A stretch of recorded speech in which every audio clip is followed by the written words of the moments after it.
Hola, ¿qué tal? Muy buenas tardes. Les damos la más cordial bienvenida a este espacio de noticias, corte informativo, hoy que es viernes 2 de agosto de 2024. Soy Lorena Sánchez Cabrera y tendré el gusto en los próximos minutos de presentarle la información más reciente del Poder Judicial de la Federación, junto a mi compañera Eusiris Rostro en la interpretación en lengua de señas mexicana. Hola, Eusiris. Y es así como iniciamos.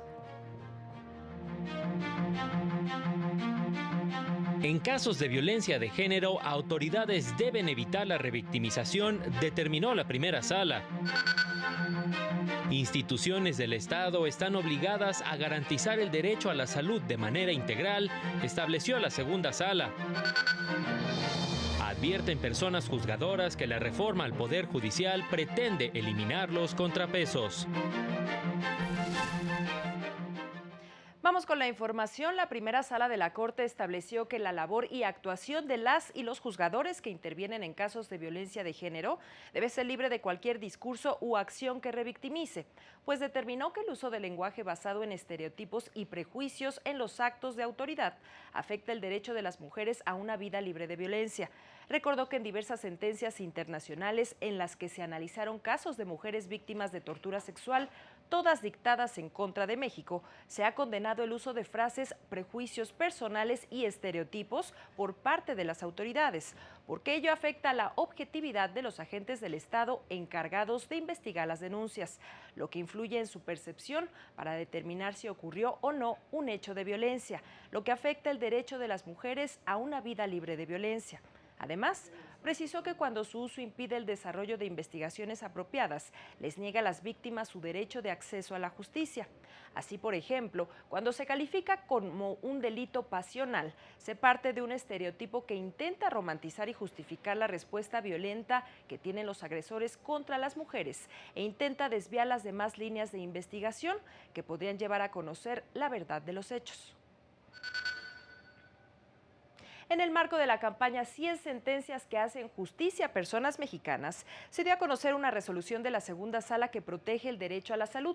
En dicho fallo se determinó que el Estado está obligado a proteger de la misma forma el derecho a la salud de personas con padecimientos físicos como mentales y suministrar los medicamentos básicos que requieran, pues es obligación de las instituciones del Estado garantizar de manera integral el derecho a la salud sin discriminación, lo que incluye tanto la atención como el acceso a medicamentos. El anterior criterio lo estableció al resolver un amparo promovido por un paciente al que le diagnosticaron diversos trastornos mentales en un hospital público, pero le negaron el suministro de medicamentos por no estar hospitalizado. La sala determinó que no existe fundamento jurídico para negar el medicamento a personas no hospitalizadas. Además, al no tomar en cuenta la discapacidad psicosocial de la paciente, la negativa del hospital lo puso en mayor estado de vulnerabilidad, violando su derecho a la salud. Durante el segundo foro sobre la reforma constitucional e independencia judicial, con el tema Un llamado a la unidad, que se llevó a cabo en el estado de Puebla, los participantes calificaron la iniciativa como una estrategia para eliminar los contrapesos. Además, no se explica de qué manera podría mejorar la impartición de justicia el cambio de método para elegir a las personas juzgadoras.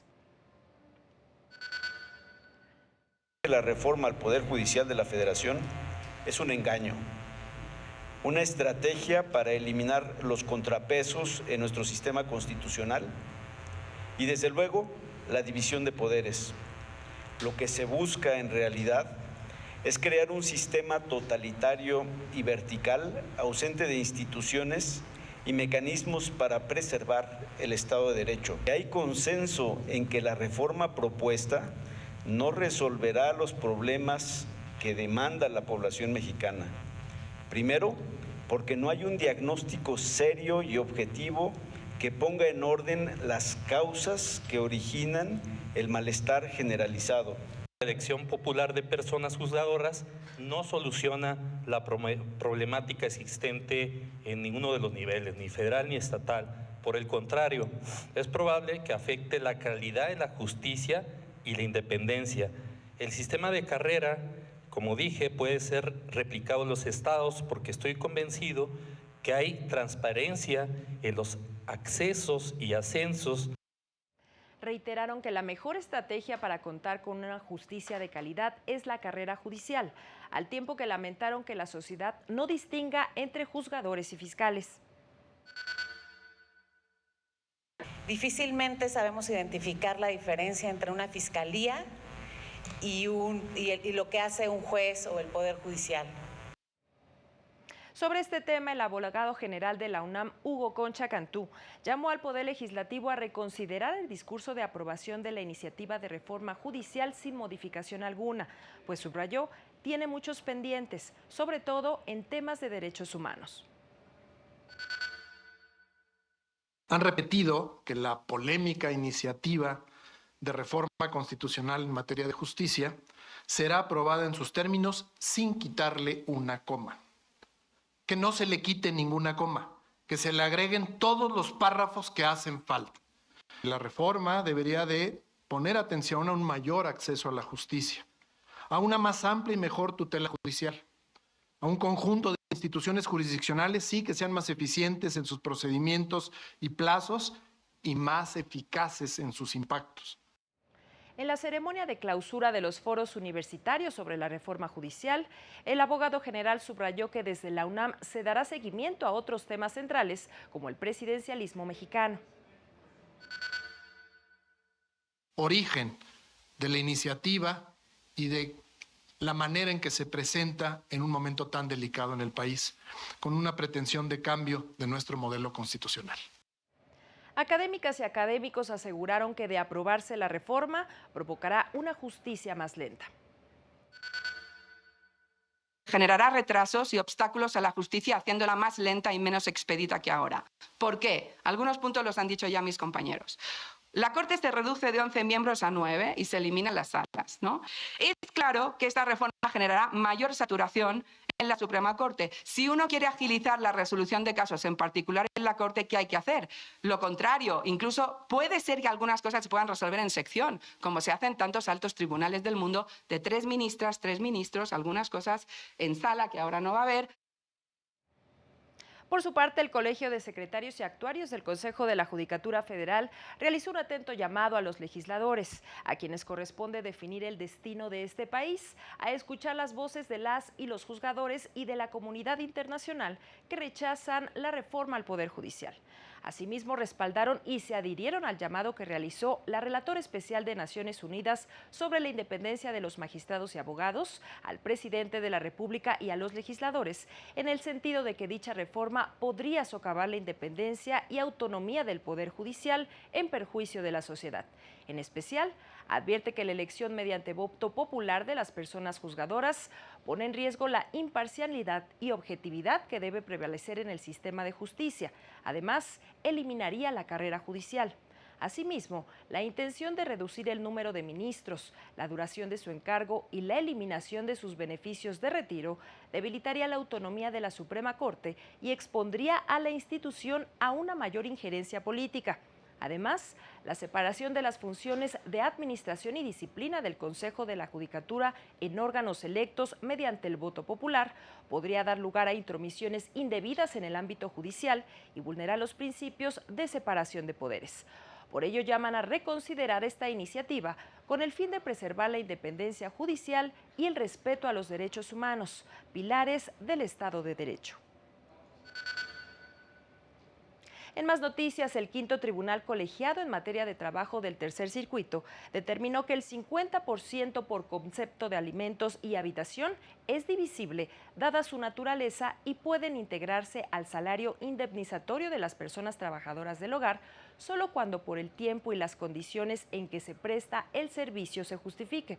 De manera que si no habitó en el domicilio, pero por el horario desarrollado sí se generó el derecho a alimentos, se tendrá derecho únicamente al 25%. El tribunal explicó que la falta de previsión de este supuesto en el artículo 334 de la anterior Ley Federal del Trabajo obliga a realizar una interpretación conforme al artículo 12 del Convenio 189 de la OIT, que determina los casos en que procede el pago de habitación y alimentos adicional al salario que debe de otorgarse a las trabajadoras del hogar en casos de despido. Precisa que dicha retribución es divisible dada su naturaleza y que solo procede en caso de que se justifique por el tiempo y las condiciones en que se prestaba el servicio. Por ejemplo, que la trabajadora desarrollara una jornada continua de 8 horas o más a partir de su ingreso al hogar sin prueba de que saliera para ingerir alimentos, por lo que resulta razonable el pago adicional de 25% por alimentos, pero no el 25% por habitación, si no existen datos de que habitara en el domicilio del patrón. Los 2 juzgados de distrito especializados en competencia económica atendieron más de 10,000 amparos relacionados con la reforma publicada en 2021, que obligaría a todas las compañías de telefonía celular a recabar los datos biométricos de cada usuario, y si estos se negaban en un plazo de 2 años, se les suspendería el servicio. Así lo expresó el magistrado de circuito Juan Pablo Gómez Fierro, como parte del programa Sentencias Justas de la Asociación Nacional de Magistrados de Circuito y Jueces de Distrito del Poder Judicial. Señaló que se estudiaron los alcances de la reforma y los fines que buscaba conseguir, en contraste con los derechos humanos de las personas usuarias, para otorgar la suspensión. Otro dato relevante es que, como también ya se explicó, se establecía que se presumiría responsable de los delitos cometidos al amparo de una línea telefónica al titular de esta línea. Naturalmente, una vez que se publicó esta reforma, comenzaron a llegar los juicios de amparo. Efectivamente, se promovieron alrededor de 10,000 juicios de amparo. Es momento de hacer una pausa, pero regresamos con más noticias. No se vaya, estamos en corte informativo.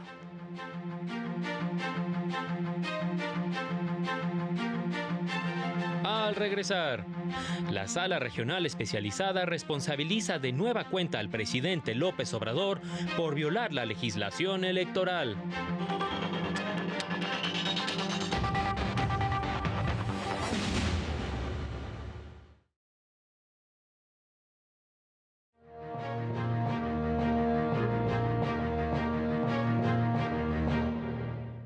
Gracias por continuar con nosotros. Tenemos más información. La Sala Regional Especializada del Tribunal Electoral determinó que el presidente López Obrador cometió diversas infracciones electorales al difundir propaganda gubernamental en periodo prohibido, vulnerando los principios de imparcialidad, neutralidad y equidad, así como uso indebido de recursos públicos e incumplimiento de medidas cautelares. Esto debido a manifestaciones realizadas en sus conferencias del 20, 21 y 24 de mayo pasados, aunque precisó que dichas conductas no generaron un beneficio indebido para Morena y para la entonces candidata presidencial Claudia Sheinbaum. Lo anterior, porque las expresiones realizadas en las conferencias matutinas se realizan con temas de infraestructura de salud, rehabilitación, construcción y poner en marcha nosocomios en diversas entidades del país, en un periodo no apto para difundirlas. Además, hubo manifestaciones con temáticas electorales. Por otra parte, la sala multó a Claudia Sheinbaum y a los partidos que la postularon a la presidencia, Morena, PT y Partido Verde, por difundir propaganda electoral que vulneró el interés superior de la niñez con la publicación de un video en X el 3 de marzo pasado. Por su parte, la Sala Regional Ciudad de México confirmó la declaratoria de validez de la elección de la Diputación Migrante en el Congreso capitalino, al señalar que los elementos de prueba aportados por Morena fueron insuficientes para demostrar irregularidades en diversas sedes consulares durante la jornada electoral, pues no se impidió el derecho al voto a las personas mexicanas residentes en el extranjero. Además, señaló que las posibilidades mediante las cuales se podía ejercer el voto eran mucho más amplias, ya que no solamente fue en los consulados mexicanos, sino también vía postal y de manera electrónica, con lo que se garantizó la participación en dicha elección. Se explica que los elementos probatorios recabados en el extranjero debían reunir las formalidades establecidas en la legislación mexicana para tener un alcance probatorio. Esto sin dejar de señalar que las presuntas irregularidades alegadas por el actor no tenían la entidad suficiente para invalidar todo el proceso electivo. Por su parte, la Sala Regional Guadalajara revocó parcialmente una sentencia del Tribunal Electoral de Chihuahua que sancionó con una amonestación pública a un excandidato a diputado local de Morena por publicar propaganda política que vulneró el interés superior de la infancia. El PAN impugnó la resolución, ya que no se incluyó al denunciado en el catálogo de personas sancionadas por esta conducta. La sala señaló que fue errónea la manera de calificar la falta, ya que el tribunal local partió del hecho de que el candidato no había sido sancionado anteriormente por este tipo de infracciones.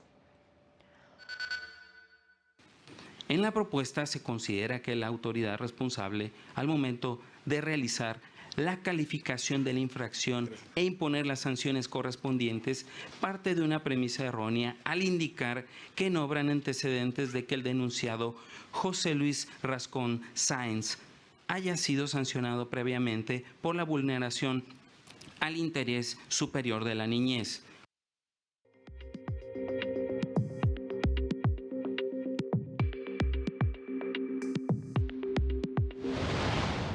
El magistrado presidente del Poder Judicial de Nuevo León, Arturo Salinas Garza, anunció que este año se implementarán diversos proyectos para brindar un mejor servicio a la ciudadanía, como el uso de la inteligencia artificial en los procesos judiciales y una nueva sede judicial en el municipio de García. El Poder Judicial de la Ciudad de México pone a disposición de las familias en controversias judiciales el programa de revinculación familiar, con un acompañamiento integral, convivencias seguras y apoyo a niñas, niños y adolescentes. El Pleno del Consejo de la Judicatura de Nayarit autorizó la adscripción temporal e itinerante de personal jurisdiccional para agilizar el impulso procesal, desahogo de pruebas y dictado de sentencia de los juicios en trámite en materia penal, dando prioridad a casos de personas privadas de su libertad. Como resultado de los concursos de oposición que se llevaron a cabo en los meses pasados, el Poder Judicial de Querétaro designó a los titulares de los juzgados noveno y mixto de primera instancia en Querétaro y Jalpan de Serra, así como la vacante de juez del sistema penal acusatorio y oral. Para el canal del Poder Judicial de la Federación, Jesús Daza.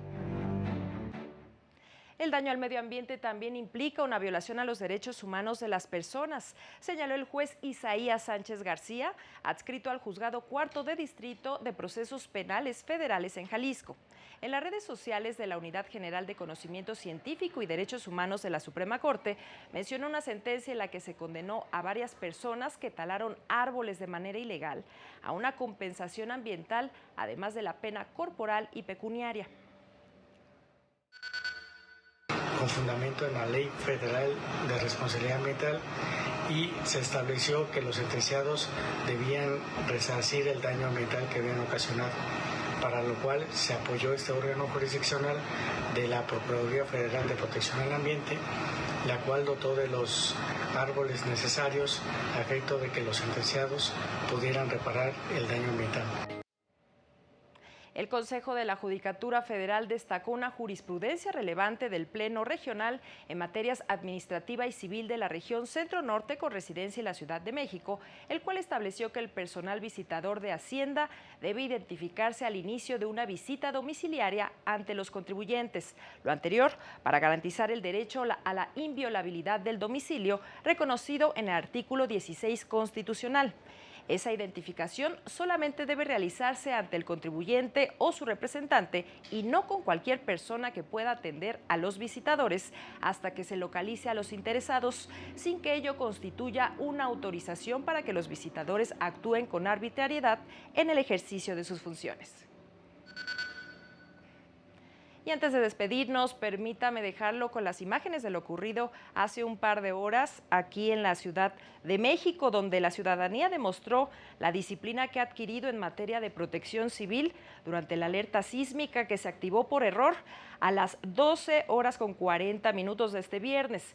El Centro de Instrumentación y Registro Sísmico CIRES AC, en su cuenta de Twitter, informó que como parte de los preparativos para el simulacro del 19 de septiembre, activó el mecanismo por error. Pues ahí estas imágenes. Y es así como llegamos al final de este espacio de noticias, como siempre agradeciendo su compañía e invitándole a mantenerse aquí en la señal del canal del Poder Judicial de la Federación. Siga a las 19:30 horas nuestro avance informativo y a las 8:30 de la noche el noticiario nocturno.